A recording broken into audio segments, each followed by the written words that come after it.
Hindi porket mahal mo yung tao, utol. Kasi lalong-lalo na kayong mga kababaihan, dapat nag-reciprocate lang kayo asa kung ano yung pinapakita ng mga partner ninyo na lalaki.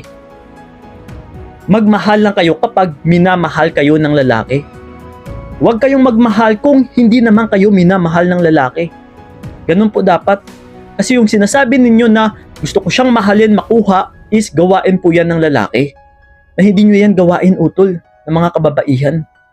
Napilitin nyo yung isang tao. Sa lalaki kasi is pwede naming pilitin, pwede naming hindi sukuan. Kasi lalaki kami, gawain namin yan kung paano pahulugin yung loob ng isang babae. Kung paano makuha yung diamante na to. Kung paano makuha yung kaingat-ingatan na taong ito. Yes. So unlike sa inyo ng mga babae, kung kayo itong manligaw, kayo itong magpahulog sa loob ng lalaki, patay kang bata ka. At take advantage ka lang ng lalaki. Kasi hindi mo yan gawain eh. Gawain po yan ng lalaki. So once na inaagaw mo na yung gawain o rule ng isang lalaki, tiyak, maaabuso ka lang.